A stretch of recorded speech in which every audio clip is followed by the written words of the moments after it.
For the record, the members of the House of Representatives implicated by the Discaya spouses, as well as Congressman Martin Romualdez and Congressman Eric Yap, cited by Mr. Orly Gutesa, were invited to attend this hearing.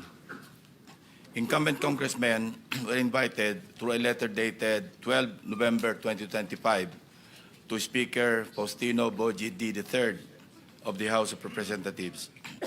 Now, according to Speaker D, the members will not be appearing before the committee today in order to avoid any possible prejudice to the ongoing investigation and eventual findings of the ICI, Independent Commission for Infrastructure, given that the invited members have already submitted themselves to its jurisdiction and proceedings. Mr. Saldico was similarly invited to appear before this committee. However, his lawyer, Attorney Rui Alberto Rondain, replied that Mr. Co is unable to attend, citing that he is still overseas due to medical reasons. Let me state clearly that this committee takes strong exception to the statement made by Attorney Rondain. Specifically, his apprehension, and I quote, "I'm apprehensive that any statement he," referring to Mr. Saldico, "may give before the committee will, at best, preempt any defense he may set up." Our invitation was directed to Mr. Co himself, not to his lawyer. Suffice it to say that Article 1, speaking of jurisdiction, Section 2 of the Rules of the Blue Ribbon clearly states, and I quote, "The filing or pendency of any prosecution or criminal action shall not stop or abate any inquiry to carry out a legislative purpose." Several of the invitees were also sent their excuse letters. Number 1, Jonathan Quirante of Quirante Construction. Excuse, needs to attend to personal operations and project sites affected by Typhoon Tino and needs more time to organize documents. Number 2, Yumir Villanueva of Top Notch Catalyst Builders. Excuse, prior engagement. Number 3, Engineer RJ Dumasig. Excuse, scheduled appearance at the DOJ at 1 p.m. today. The following also sent excuse letters based on alleged medical reasons. Engineer Gerard Opulencia, Regional Director, DPWH NCR.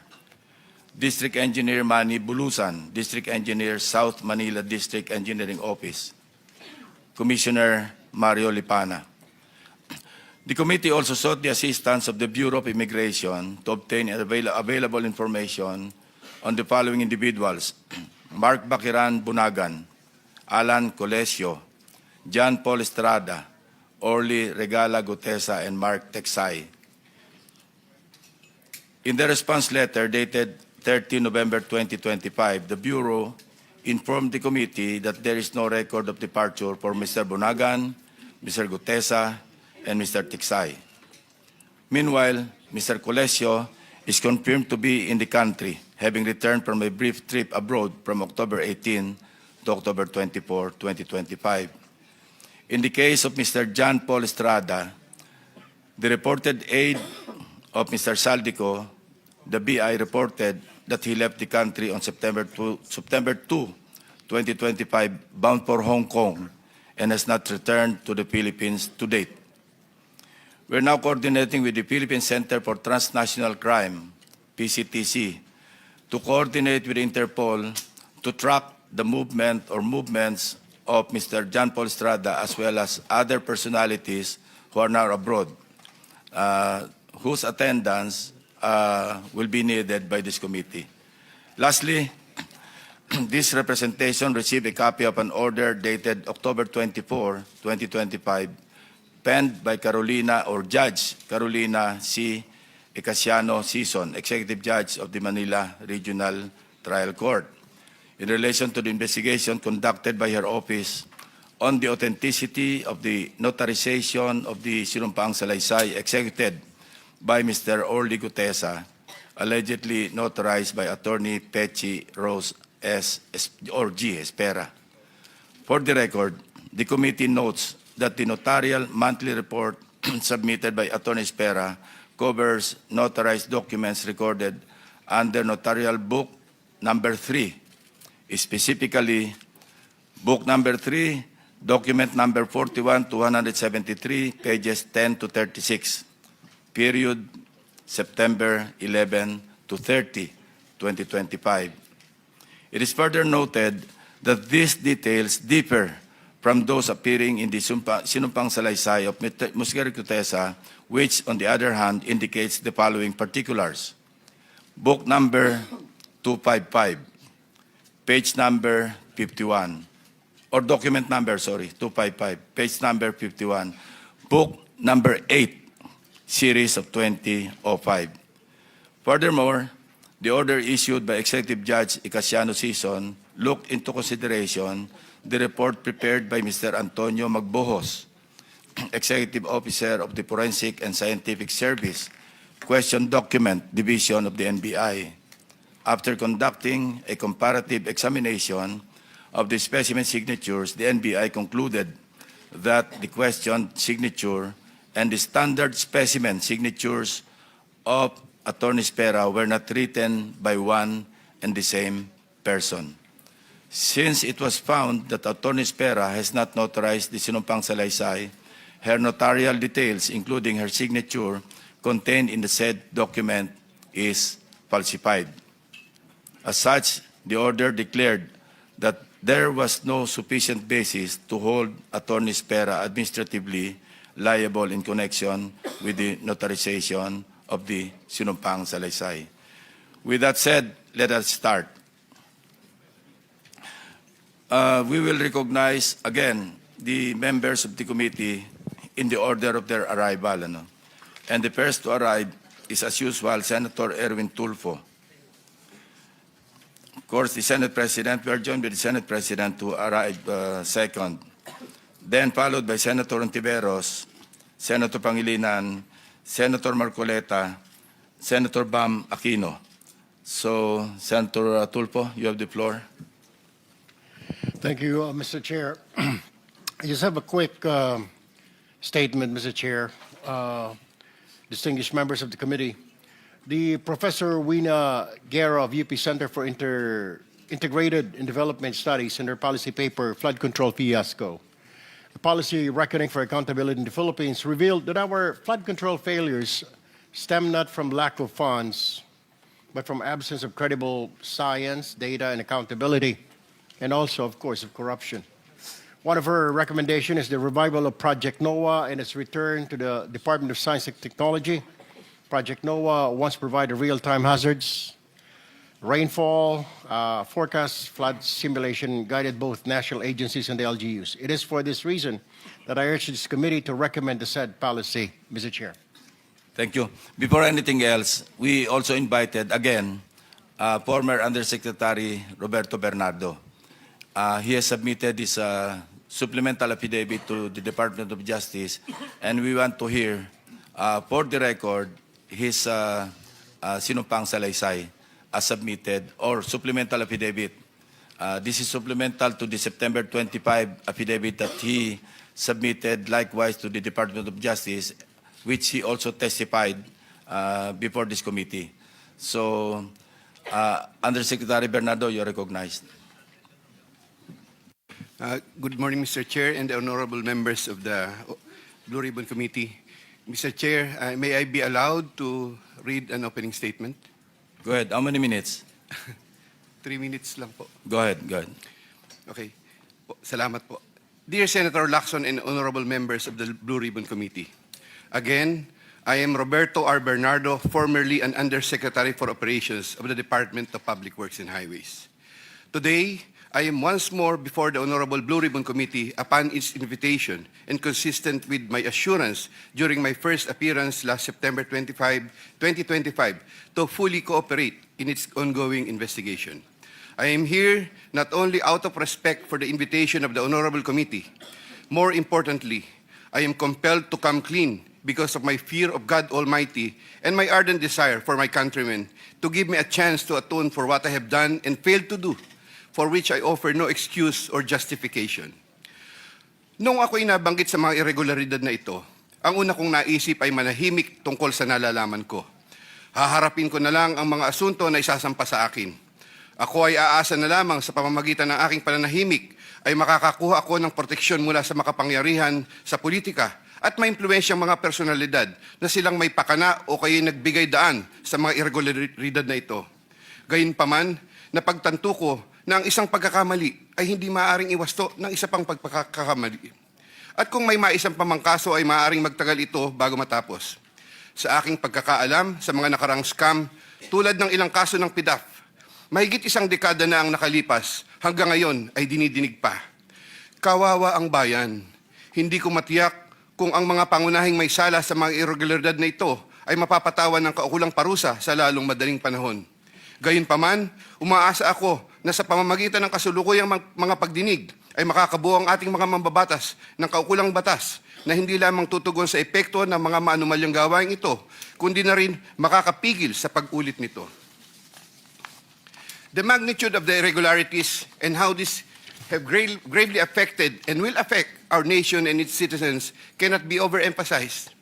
I am committed to disclose everything that I know regarding these anomalies, particularly the complicated and ingenious ways by which these were carried out and perpetrated all these years.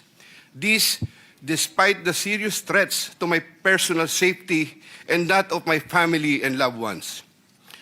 Mula sa aking paninilbihan bilang isang mababang laborer hanggang ako'y naging isang undersecretary, napag-alaman ko na ang profesional na kakayahan at integridad ay maaaring hindi sapat upang matiyak ang tagumpay sa profesional na karera ng isang tao.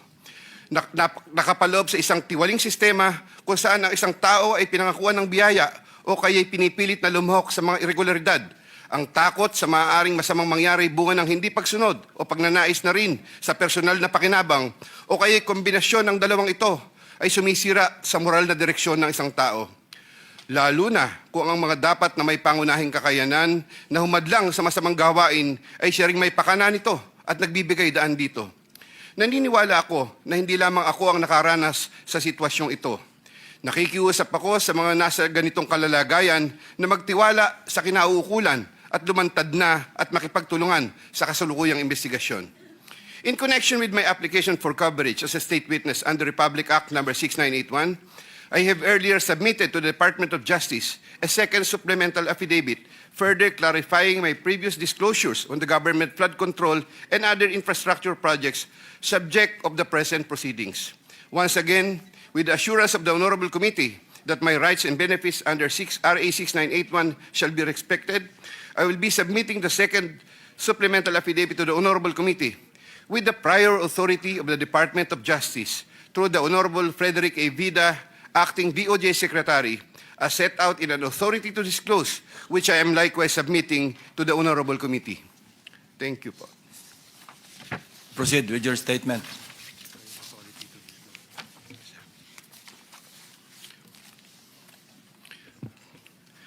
Second supplemental affidavit. I, Roberto Bernardo, Filipino, of legal age and a resident of Panlolo City, Bulacan, under oath, hereby depose and state. I am submitting this second supplemental affidavit consistent with my desire to set forth my knowledge about the irregularities in government flood control and other infrastructure projects, as well as to obtain peace of mind and preserve the truth. Among other factors, the contents of this second supplemental affidavit had to be violated by me by making reference to an assortment of personal notes and records, deep thinking, as well as confirming with persons certain details regarding the time, place, manner, and circumstances under which the events narrated hereunder occurred.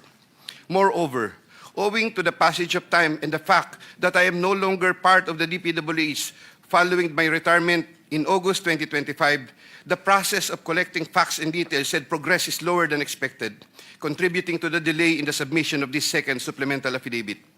Also, I would like to make clear that while the facts narrated below are based on my direct personal knowledge and fortified by official DPWH records, the kickback scheme pertaining to the collection and handoff of the commitments to the relevant public officers occur practically without any paper trail.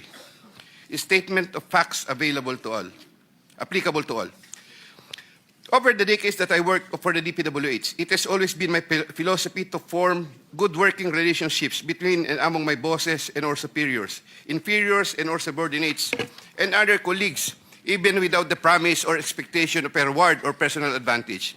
I would rather troubleshoot problems than develop enemies and immediately address all concerns. I would do this so that I can effectively perform my duties and responsibilities under the DPWH. Unfortunately, this professional orientation of mine has forced me to compromising situations that include the matters narrated hereunder. I reiterate my deep remorse and guilt for what I have done, and I am now animated by an honest desire to help rectify the institutional defects in the systems and operations, not only of DPWH, but also other government agencies, and help in developing lasting and meaningful reforms.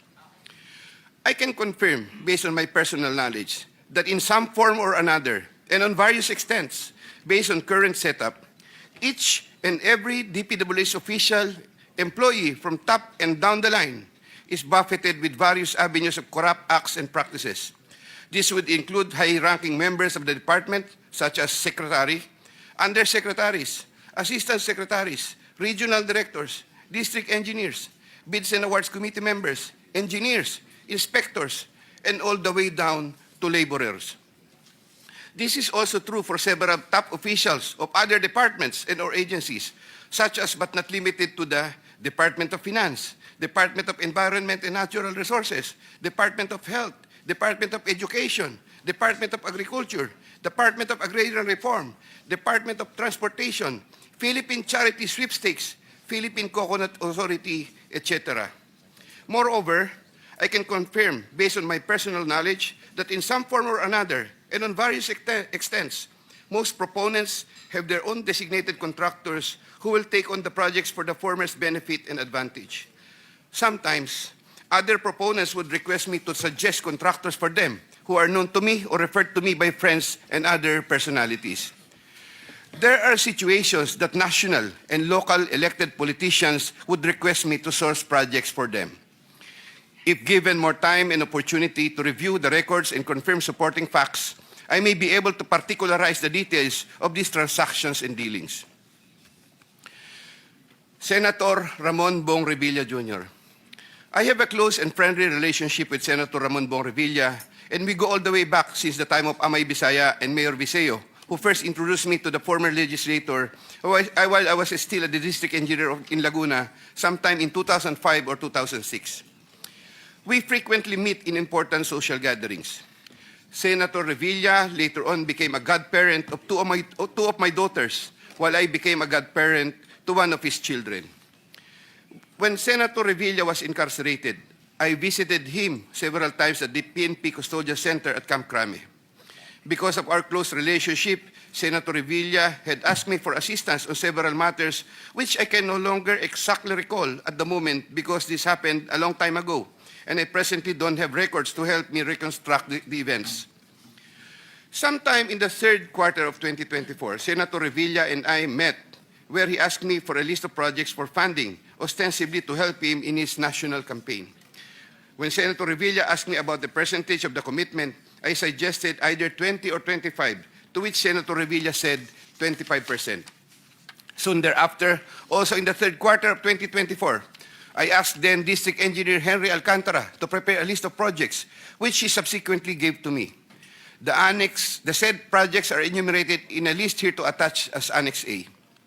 Moreover, still in the third quarter of 2024, I also asked then District Engineer, but later Regional Director for NCR, Engineer Gerard Opalencia, to prepare a list of projects, which he subsequently gave to me. The said projects are enumerated in a list here to attach as Annex B. I had the list of projects totaling 1.5 billion submitted by Engineer Henry and Engineer Gerard, consolidated in one sheet of paper, and gave the same to Senator Revilla in the third quarter of 2024. With respect to the projects under the NEP and HGAB, I followed this up with Secretary Manny Bonoan upon request of Senator Revilla, who would also follow this up with Usec Cathy Cabral. The White House compound is the ancestral home of the Revillas with the large Blue Gate entrance at the time. Sometime in the last quarter of 2024, Engineer Alcantara collected the 25% commitment of about 125 million and informed me that the same was ready for turnover through Engineer Gerard Opalencia. Engineer Gerard Opalencia told me that the 25% commitment was already loaded in my vehicle. After receipt of the 25% commitment, which were packed in 6 cardboard boxes, each containing at least 20 million, and 1 paper bag containing 5 million. I called up Senator Revilla to inform him the same is ready to be turned over to him. Sometime December 2024, probably the Monday after my receipt of the commitment, my driver and I went to the residence of Senator Revilla. Upon reaching the area, I tried calling Senator Revilla, but he was not answering my call, so I waited. After waiting for approximately 1 hour at a nearby gasoline station, we were finally allowed inside the compound by the guard. Once inside, we parked the vehicle, and shortly upon alighting, I saw Senator Revilla at the terrace. I walked over to Senator Revilla for a casual talk. While the boxes were being unloaded, Senator Revilla and I talked for about 20 to 25 minutes. I asked him, "Sen, bakit hindi ka nangangampanya?" Senator Bong replied, "Okay naman pare, maganda results ng survey. Relax muna." The personnel of Senator Revilla helped in unloading the boxes. After the delivery of the commitment, I headed back to Manila. Sometime late January or February 2025, in relation to a list of projects submitted by Engineer Gerard Opulencia, Senator Revilla called me to follow up on the status of the commitment. About a week later, sometime February 2025, I informed Senator Revilla that the same was ready for turnover. Before the start of the campaign period for national elective positions, I directed one of my aides to deliver commitment amounting to 250 million to the residence of Senator Revilla at the White House compound, Aguinaldo Highway, Bacoor, Cavite. Senator Nancy Binay. Carlin Yap Villa is the aide of Senator Nancy Binay, who transacted with me regarding the latter's projects and commitment. If I recall correctly, I first met Carlin in the year 2018 during the budget season at the Senate. Eventually, sometime 2019, Usec Trigib Olivar, whom I knew very well, endorsed Carlin to me. From then on, Carlin would contact me directly to follow up the status of different matters. Sometime fourth quarter in 2022, Carlin, claiming to act on behalf of Senator Binay, asked my help for the transfer of an assistant district engineer in Mindanao to another district, a request which I endorsed to Sec Bunoan. Sometime during the third to fourth quarter of 2022, Carlin requested on behalf of Senator Binay for a list of projects worth around 1.882 billion with 12% commitment. The said projects are enumerated in a list here to attach as Annex C. I got 3% of 1.882 billion. I prepared a list of projects within my area of jurisdiction with the help of DPWH officials, but could not recall at this time exactly who among them gave me the list. But I can recall that it was Engineer Manny Bulusan who coordinated the collection of the commitment. Eventually, during the first quarter of 2023, the commitment was delivered to Carlin for Senator Binay in several tranches in Makati and Quezon City. But I could not recall at this time the details of the deliveries, but I undertake to submit additional information thereon. Sometime last quarter of 2023, Carlin again asked for Senator Binay a list of projects for inclusion and funding under the 2024 GAA, which I provided with the help of Engineer Gerard Opulencia and Engineer Henry Alcantara. The total list of projects initially amounted to 2.5 billion, but which was reduced to 1.672 billion. The said projects are enumerated in the list here to attach as Annex D. Apparently, some individual or group offered Senator Binay a higher amount of commitment of 15% instead of the previous 12%, with the promise that the commitment would be released much earlier. Usec Trigib learned about the plan to transact with this individual or group, and I was informed by Usec Trigib that he confronted Carlin and said to her, "Bakit nyo binabawasan ng kay Robert? Siya din naman ang nilalapitan ng mga yan pagka nagkakaproblema." However, sometime later part of December 2023, Carlin called me and requested for a 50 million advance for Senator Binay's shoes for the holiday season because the individual or group was unable to deliver on their promise, and which I then helped to fix. Thereafter, Carlin told me that Senator Binay was expecting an increase in the commitment from 12 to 15%, which I agreed to fulfill. I did not get any percentages from the aforementioned projects worth 1.672 billion, but I was reimbursed the 50 million which I earlier advanced. I was nurturing goodwill with Senator Binay by fulfilling the commitment. Sometime 2024, Carlin requested me to relay to Sec Bunoan Senator Binay's request for some allocation under the NEP, which I did. Sec Bunoan allocated 500 million for Senator Binay under the NEP for 2025, which I relayed to Carlin. Carlin told me to prepare a list of projects for the 500 million allocation.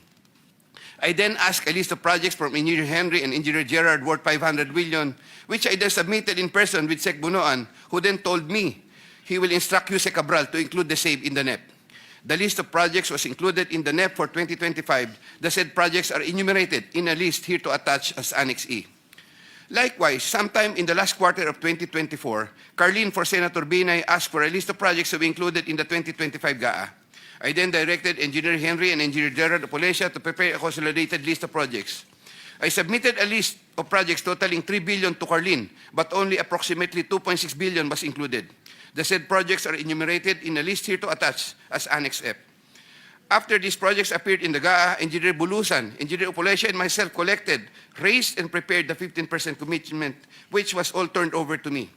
There were difficulties in collecting the commitment as there were contractors, congressmen who did not give amount considering the issue of for later release projects totaling approximately 80 million more or less, which I had to advance. Despite this total commitment collected and raised for Senator Binay was 15% of 1.2 billion or around 468 million more or less.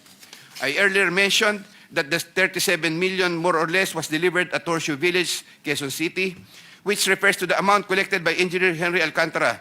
But upon full recollection, there were two deliveries. The first delivery amounted to 340 million at a house in Horseshoe Village, Quezon City, and the second delivery amounted to at least 200 million at another house, but also in Horseshoe Village, Quezon City. After the second delivery, Curlee told me, "Kinuha na ni Sir, salamat raw. Hindi ka raw kakalimutan sa Makati." The Sir refers to the husband of Senator Binay. I did not get any percentage from the projects worth 3,120 million for NEP and GAA for Senator Binay. Senator Chis Escudero and Maynard Ngu. I met Maynard Ngu at the Manila City Hall during the term of Mayor Erap, and while I was the city engineer of Manila sometime in 2013. Maynard Ngu is a familiar figure in the social political circles, as he would be handling substantial donations to politicians during election season, including the distribution of mobile phones. During the 2022 national elections, Maynard Ngu approached me and asked for help in raising campaign funds.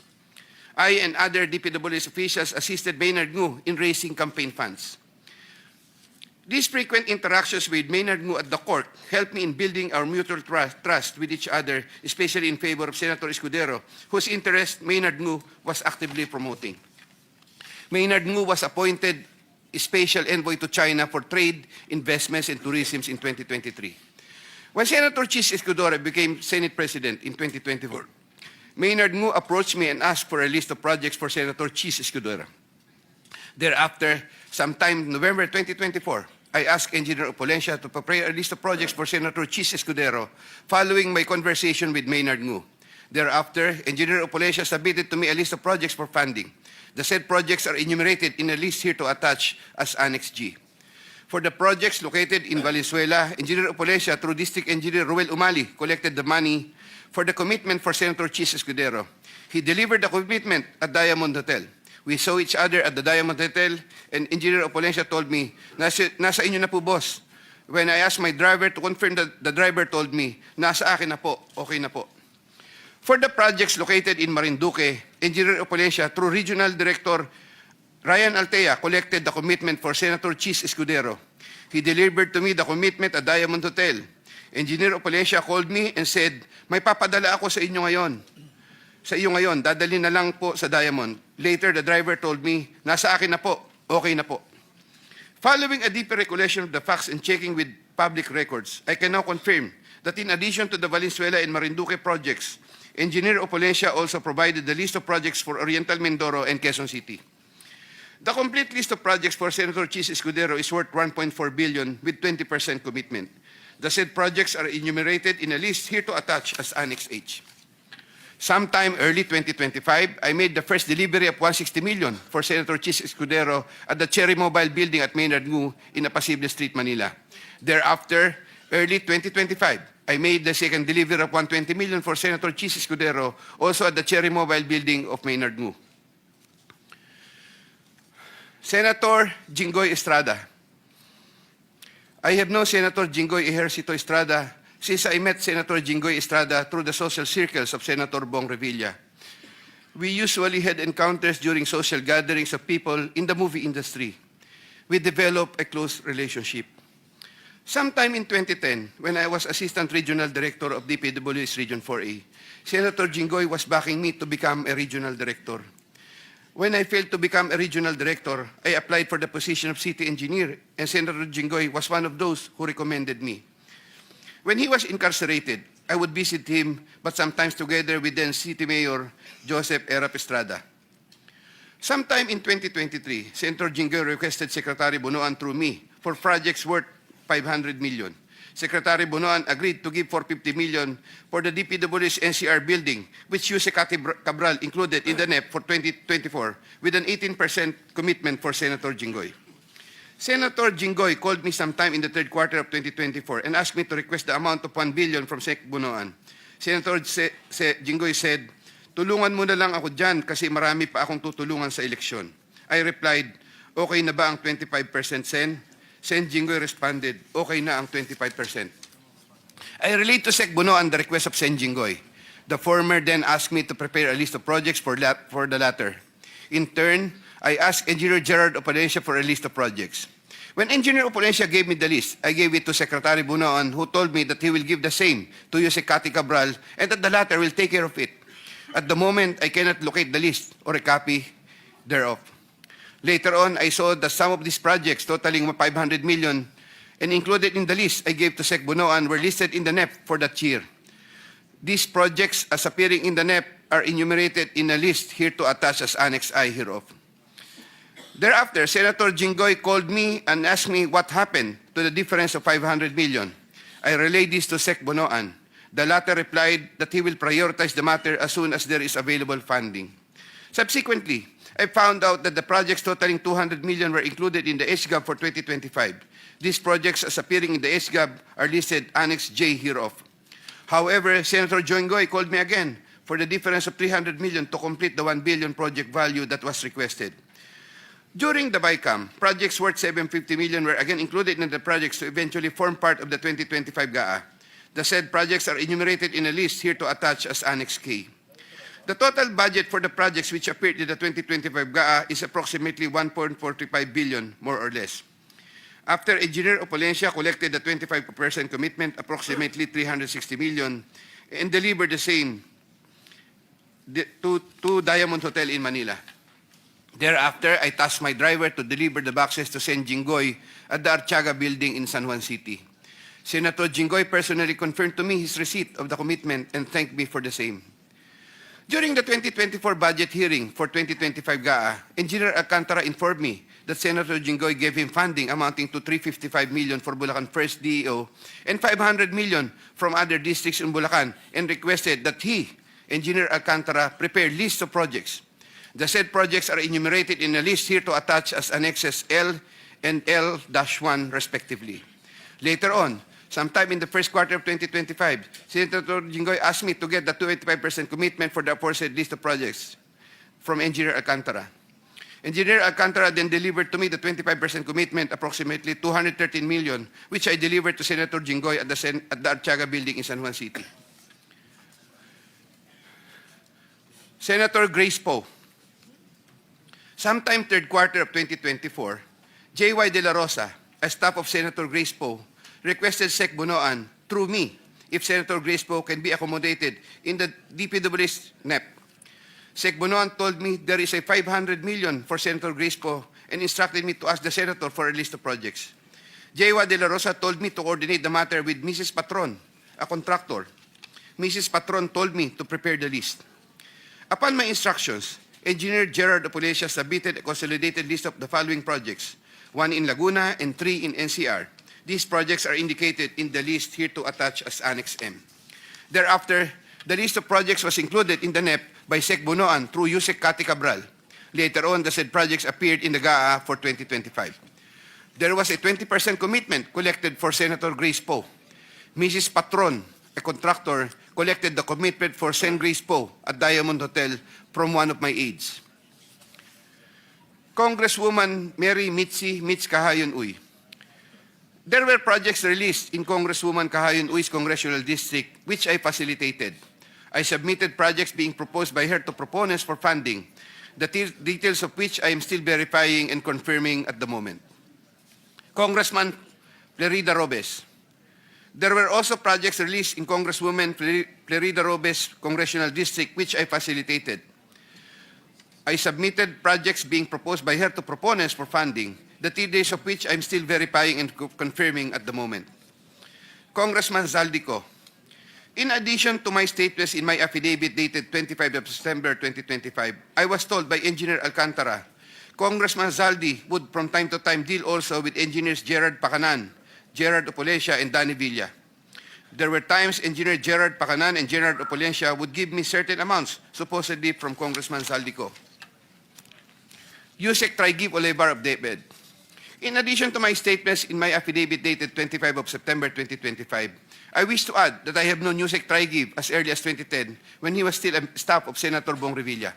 He is a common figure in budget deliberation hearings and by reason of which I had interacted with him on multiple occasions.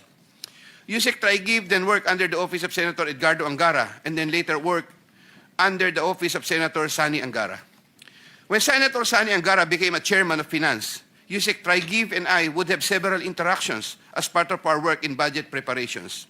When Senator Revilla was incarcerated with Senator Jingoy Estrada, Usec Tri-Give and I would frequently call each other so we can help look after the welfare of concerns of Senator Revilla, whom I visited several times with Senator Jingoy Estrada while they were in detention. Aside from the details I had earlier mentioned in my affidavit dated 25 of September 2025, Usec Tri-Give and I also had transactions concerning Senator Angara between 2019 and 2024, where Usec Tri-Give received deliveries representing 12% of the projects of Senator Sani Angara, while the latter was chairman of finance. As I previously mentioned in my affidavit dated 25 of September 2025, Usec Olivar and I discussed the unprogrammed appropriations supposedly for the Office of the Executive Secretary. Thereafter, DPWH received a special allotment release order, which included projects worth 2.85 billion. The contract IDs for the projects worth 2.85 billion covered by the said SARO can be secured from the records of DPWH Regional Office for Region 3 and the 1st District Engineering Office of Bulacan. Moreover, in the unprogrammed allocation for 2025, there could have been an additional 12 billion more or less funding, which I am verifying and confirming at the moment. DPWH Secretary Mark Villar and Yuse Cabral. I was appointed Assistant Secretary of DPWH by former President Rodrigo Duterte in 2016 during the term of DPWH Secretary Mark Villar. As Assistant Secretary for Operations, I was assigned over the Visayas regions. While I was Assistant Secretary for Operations, I was introduced to Carlo Aguilar, a cousin of Sec Mark Villar. Yuse Cabral was already the Undersecretary for Planning Service when I became Assistant Secretary. As Undersecretary for Planning Service, Yuse Cabral was working closely with Sec Mark Villar for the allocation, listing, and budgeting of all the DPWH infrastructure projects. While I was Assistant Secretary, I was also later designated as Chairman of the Central Bids and Awards Committee, Central BAC. In the later part of 2017, I was promoted to Undersecretary of the DPWH during the incumbency of Senator Mark Villar and took my oath of office as Undersecretary before him. In the first quarter of 2018, I was designated as Undersecretary for Operations for NCR, 4B, and the 3 Visayas regions. Upon my request, I was replaced as Chairman Central BAC sometime in February 2020 because of political intrigues, as I was reportedly siding with then City of Manila Mayor Isko Moreno, who was vocal against then President Rodrigo Duterte. All of this time, the funding of all projects was cleared through Yuse Cabral for approval by Sec Mark Villar. From time to time, Yuse Cabral would ask me to submit detailed lists of projects with regards to lump sum fund allocations of DPWH, which list she sometimes would approve herself or forward to Sec Mark Villar for approval. Among others, this included EDSA and other major roads, project allocations, maintenance of creeks and waterways, etc. The commission for these approved projects was 10% and divided as follows: 50% to Carlo Aguilar, presumably for Sec Mark Villar, 25% Yuse Cabral, 25% for myself. Undersecretary Maria Catalina E. Cabral. As a general rule, with very little exceptions, it is Yuse Maria Catalina Cabral with the imprimatur of Secretary Mark Villar and later continued by Sec Manny Bunoan, who had control at the DPWH level to remove, include, add, deduct, or modify insertions of items in the NEP for infrastructure or those pertaining to DPWH. Usec Cabral would tell me that she would communicate and meet legislators to inform them of the amount of their allocations and ask them for titles of projects that they want to include in the DPWH budget. In a matrix of process flow that I have prepared, which I am attaching here to as Annex N, Usec Cabral has total influence and authority in preparing and finalizing the NEP for infrastructure. On multiple occasions, I personally delivered and also caused to be delivered cash to Usec Cabral at her house at Tatalon, Quezon City, and other places.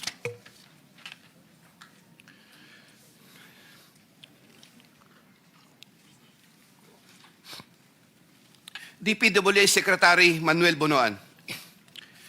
DPWH Secretary Manuel Bonoan is a long-time DPWH official who has held top positions through different administrations.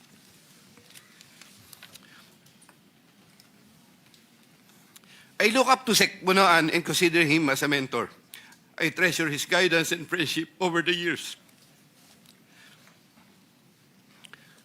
Prior to Sec Bonoan's assumption as Secretary of DPWH, I was the Undersecretary for Operations and Planning for NCR Visayas, having assumed the said position in 2018. Unlike during the time of Sec Mark Villar, when I was not given much task, even removed as back chairman, and had very limited operational functions during the COVID pandemic period, Sec Bonoan entrusted me with more operational functions and let me work more closely with Usec Cabral. Sometime in 2022, Sec Bonoan directed me to submit a list of projects for possible inclusion in the NEP for fiscal year 2023 worth around 450 million. Without question and delay, I asked Bulacan First DEO for a list of projects for funding. Thereafter, Engineer Alcantara submitted to me a list of projects for funding under the NEP. Those projects are indicated in the list here to attach as Annex O. In compliance with this order, I forwarded the list to Sec Bonoan. He told me that Undersecretary for Planning Maria Catalina Cati Cabral shall facilitate and ensure the inclusion of these projects in the NEP. Engineer Alcantara gave the 10% of the value of the projects. Similarly, in 2023, Sec Bonoan directed me to submit a list of projects for possible inclusion in the NEP for fiscal year 2024 worth around 150 million. Again, without question and delay, I asked Bulacan First DEO for a list of projects for funding. Thereafter, Engineer Alcantara submitted to me a list of projects for funding under the NEP. Those projects are indicated in the list here to attach as Annex P. In compliance with this order, I forwarded the list to Sec Bonoan. In compliance with this order, I forwarded the list to Sec Bonoan. Sec Bonoan said that Usec Cabral shall again facilitate and ensure the inclusion of these projects in the NEP. Engineer Alcantara gave 15% of the value of the projects. Also in the year 2024, Sec Bonoan also directed me to submit a list of projects for possible inclusion in the NEP for fiscal year 2025 for the amount of 900 million. I asked Bulacan First DEO for a list of projects for funding. Thereafter, Engineer Alcantara submitted to me a list of projects for funding under the NEP. Those projects are indicated in the list here to attach as Annex Q. In compliance with this order, I forwarded the list to Sec Bonoan. Sec Bonoan said that Usec Cabral shall again facilitate and ensure the inclusion of these projects in the NEP. Engineer Alcantara gave 20% of the value of the projects.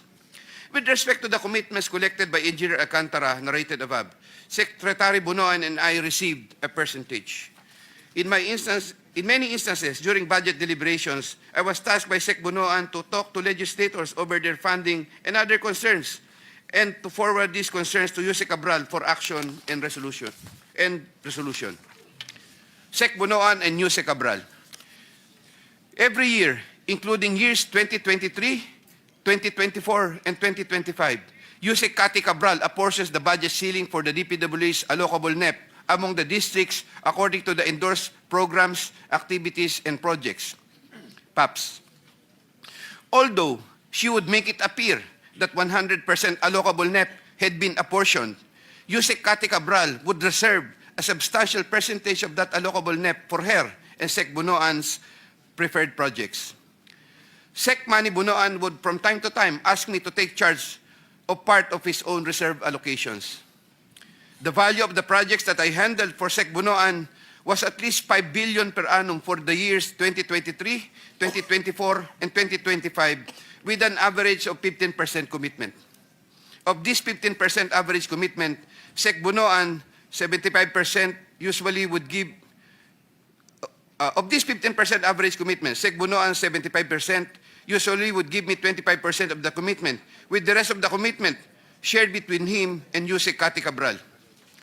Usec Cathy Cabral herself took charge of her own reserve allocations. Once again, I humbly reserve the right to submit another supplementary affidavit if warranted in the premises.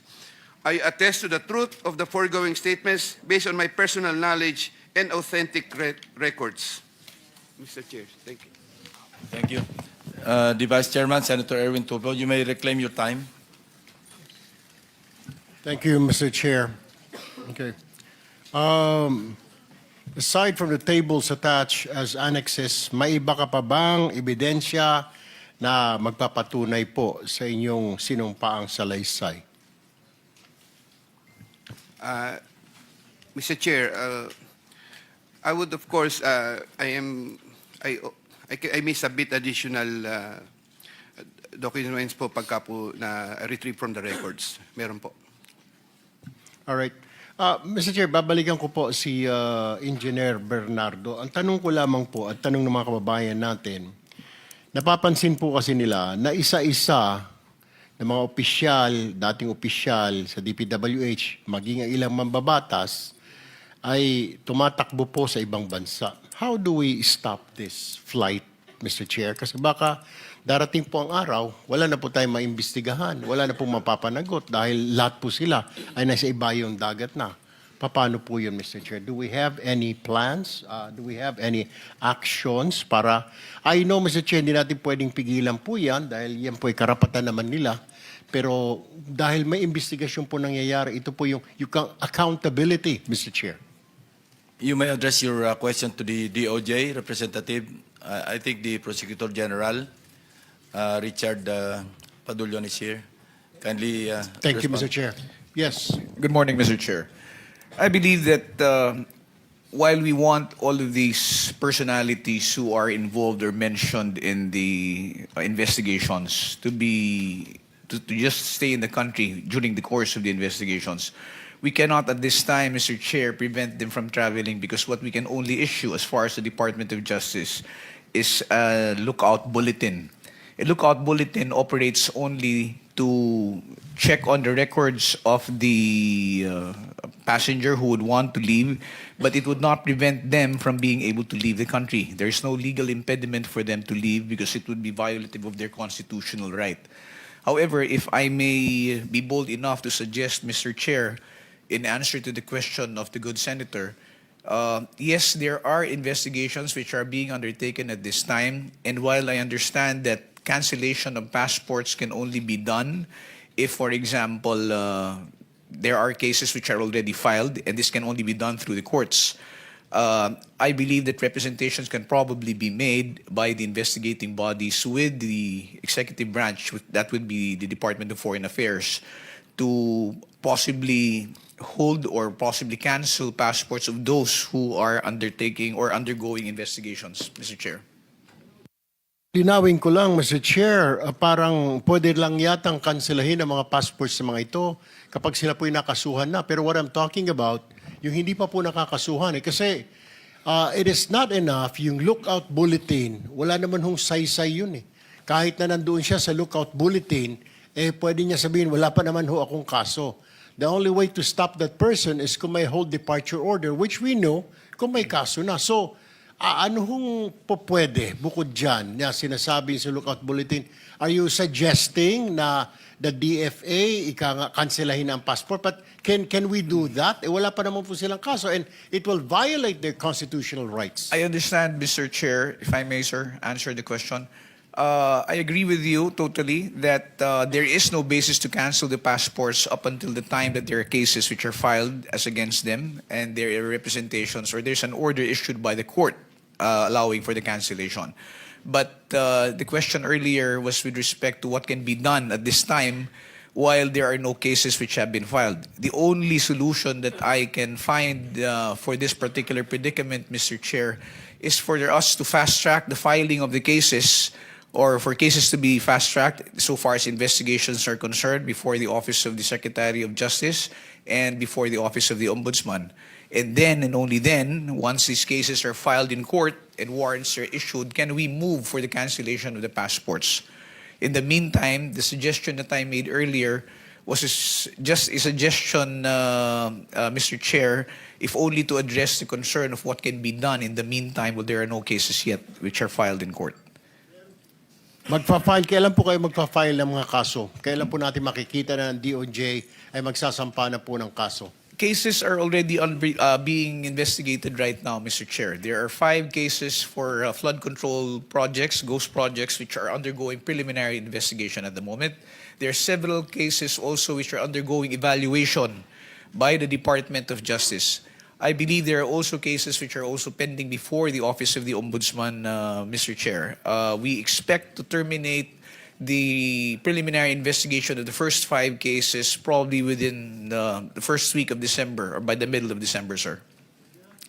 To know kung ito po mga cases that will be filed by the DOJ ay mga officials lang po ito ng DPWH, former officials and contractors. Meron po bang kasamang mga politiko na rito? As of this time, Mr. Chair, as far as the first 5 cases which are undergoing investigation, it involves only officials of the DPWH, particularly those in District 1 in Bulacan, sir. All right. My next question is, Mr. Chair, alam kong sinusundan nyo rin po. At ano na ho nangyari? I don't know if you can answer this, Attorney Fadulyon, kayo po sa DOJ. Nasaan na po yung ating witness na si Ginoong Gutesa? Because yung kanya pong testimony ay napakalaki po. Lahat po tayo nagimbal dito. So we want to find out, is he okay? Where is he at? Is he still alive? Is he dead? Ano ho nangyari? Mr. Chair, Department of Justice would not be in any position to ascertain the whereabouts of Mr. Gutesa. As far as we know, he did testify here in the Senate Blue Ribbon Committee, but the Department of Justice never had any interaction with him after that particular testimony. There was no representation made as to his interest in being covered by the program or being granted any protection. And we know for a fact that the intervention by the Witness Protection Program is something which is done voluntarily by the one who is making the application. Inasmuch as there was no application made, we have not had, since the time of his testimony here before the Senate Blue Ribbon Committee, any interaction with Mr. Gutesa. So we would not be in a position to say where he is right now or what his condition is, sir. Mr. Chair, may I ask the Secretariat if we sent out a subpoena or invitation to Mr. Gutesa? Because I'm concerned po. I mean, he made a lot of revelations here during the last meeting when he was here. So we want to find out at gusto ho natin siyang tanungin, where did you get all this information? Pero tila wala ho siya. Now, did we invite him? Yes, Mr. Vice Chairman. We sent an invitation to his known address, no? Nakalagay sa kanyang driver's license sa Taguig. Pero even when the investigation was conducted by the executive judge, wala na po siya doon sa kanyang known address, last known address. So what we did in the Blue Ribbon Committee, we sought the assistance of the Honorable Marcoleta kung sakaling meron siyang contact o may sa darating na panahon magkakaroon siya ng contact ay tulungan niya tayo na malocate at para makapag-testify na muli si Technical Sergeant Gutesa. So ang sagot po ni Honorable Marcoleta, wala rin po siyang contact kay Orly Gutesa. Isa pang katanungan dyan, Mr. Chair, at nagtatanong po yung mga kababayan ho natin, ano po ang mangyayari ngayon sa kanyang salaysay? Are we going to submit it? Dahil kung tayo po ay mag-wind down na dito po sa ating investigation, are we going to submit it to ICI, Mr. Chair? The sinumpang salaysay remains valid as far as the Blue Ribbon Committee is concerned. Nagkaroon lang naman siya ng problema doon sa kanyang pagkanotaryo. And hindi naman po siya sumipot sa DOJ, sa Ombudsman, even sa ICI. So wala po tayong magagawa doon. But as far as the committee is concerned, pag tayo po ay nag-submit ng ating committee report, yung kanyang sinumpaan sa Laysay, as I mentioned earlier, remains valid. Kasi yun naman ay sinumpaan niya ng bukod, no? Dito sa harapan ng komite. Thank you, Mr. Chair. And now I direct my question to Usec Bernardo. Usec Bernardo, or Engineer Bernardo. Common practice po ang bentahan ng mga pondo sa lower house. Alam po natin yan. Alam po ninyo yan. Ikaw po ba ay naalok na rin ng pondo for flood control ng mga mambabatas? I know you've been talking about senators, may mga congressman, pero ikaw po ba ay nabentahan na ng pondo para sa flood control? Mr. Chair, as far as I can recall, I cannot remember any time na bentahan po ako niyan sapagkat I think the legislators in the lower house have their own way of dealing with projects, especially to the district engineers and contractors. So, sa district engineer po ang nagkakaroon ng transaction between the lawmaker at saka yung district engineer. Tama po ba ang pagkaintindi ko? Yes po, Mr. Chair. As far as I know po, puro ganun po. All right. Walk us through, Engineer Bernardo. Pag nagbaba na po ng pondo, ng budget, ang isang politiko, congressman man yan, sa district, ano po ang nangyayari? Siya rin po ba, tama po ba na siya rin po ang nagsasabi, nagdidictate, ito ang kontratista na gusto kong panalunin mo? Because siya, yung kontratista, ang magbibigay ng komisyon kay congressman o sa politiko. Tama po ba yun? Can you walk us through after na ibaba yung pondo ng mababatas doon sa distrito? What is happening? And walk us through hanggang sa makuha ng politiko yung kanyang komisyon or kickback. Mr. Chair, I'm very sorry to be off the rec ano po sa ganyang mga proseso sapagkat ang nagkakausap lang po talaga dyan ay ang mga congressmen or legislators sa lower house saka po district engineer o yung mga contractor. Hindi po ako doon sa kanilang sistema doon kung paano. Ba't naririnig ko pong ganun talaga? Yun po. Alright, panghuling na katalungan na lang po sa inyo, Usec Bernardo, bago po ako lumipat dito kay Engineer Alcantara. Nabanggit niyo po ang Office of the Executive Secretary na kasama din po dito sa flood control. Ewan ko bakit to sila may flood control. Ang tanong ko po, sino sa Office of the Executive Secretary ang kausap po ninyo? Can you name names? Mr. Chair, as I've earlier na sinabi ko po, ay si Trigib Olivar po ang kausap ko. Siya lang po nagsabi sa akin nun. Pero hindi po siya sa Office of the Executive Secretary, Engineer Bernardo. Siya po, the last na chinek ko po ay nasa Department of Education po siya. Wala po siya sa Office of the Executive Secretary. Bakit po ninyo nabanggit na siya, yun ay para, yung kanyang hinihingi ay para sa Executive Secretary, Engineer Bernardo? Mr. Chair, yun lamang po ang sinabi niya sa akin. Po akong Senator Tulfo, bukod kay Usec Olivar, pag sinabing Office of the Executive Secretary, wala ka nakakausap na naka-assign mismo doon sa Office ng Executive Secretary? Wala? Wala po, Mr. Chair. Thank you. Okay, let me direct my question now to Engineer Alcantara. Engineer Alcantara, okay, pagbaba po ng pondo ng politiko sa inyo, ano po nangyayari? Tama po ba? Walk us through with this. Pagbaba ng pondo, sasabihin ng politiko, gusto ko sa contractor na ito ang mapanalunin mo. Tama po ba yun? Yes, Your Honor. Okay. Ano ho nangyayari? Nagkaroon ho ng bidding, etc. May bidding-biddingan pa kunwari. 3, 4 ang maglalaban-laban para kunwari.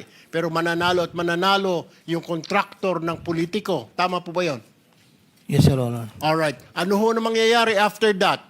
Kailan na po i-execute yung proyekto? Kailan na ang bigaya na komisyon? Kasi may mga balita po ako, nag-a-advance pa ang ilang politiko. Tama po ba yon na humihingi po ng advance ang politiko? Wala pa po yung pondo, laway pa lang ay nagbibigay na ng advance yung kontraktor.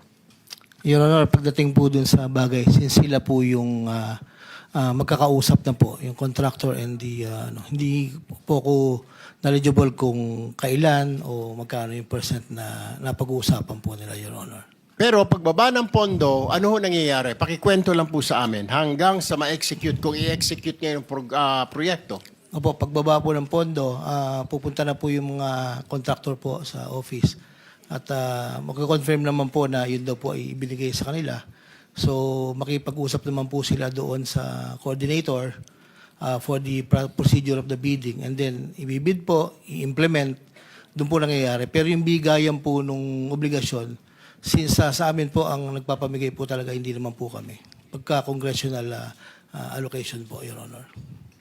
Tinatawagan mo ba yung politiko pag sinabi niyang ito yung contractor ko, DE Alcantara o Engineer Alcantara, ito ang panalunin mo? How would you know na yun talaga ang contractor ni congressman o ni senador? Sino? Paano? Nagbibigay lang po ng listahan po do sa binibigay ko lang po sa chief of staff ko. Ito yung designated na gusto nila. Ilan po yun. Okay. Tama rin po ba na para kunwari mayroon ka talagang bidding, masunod lang, para hindi masilip ng COA, kailangan may sumali na 3 at 4 pa na contractor. Pero knowing in advance, kailangan manalo na yung contractor ng politiko na yon. Yes, Sir Honor. Yung mga contractor po na designated, they're the one who will talk to the coordinator po ng mga contractors po, Your Honor. So, yung bidding po na nagaganap ay bidding-biddingan na lang kung tawagin. Most probably, Your Honor. All right. Okay. Another question po sa kay... With the permission of Senator Go ahead. Kiko, and just on that point, Senator Kiko, should sa recognize. page 18 kasi nung affidavit ni Ginoong Bernardo, nakalagay dito, number 141. In compliance with his order, I forwarded the list to Sec Bonoan. He told me that Undersecretary for Planning shall facilitate and ensure the inclusion of these projects in the NEP. So sinama pa lamang sa NEP, tapos 142, Engineer Alcantara gave 10% of the value of the project. Ibig sabihin, wala pa yung proyekto sa baba. Nasa NEP pa lang, may 10% na. Normally, ganun po, Your Honor, after the listing of the NEP, Saan galing yung pera? sa mga contractor po na gustong mag-take ng risk po. Yan ang nga ibig kong sabihin kanina.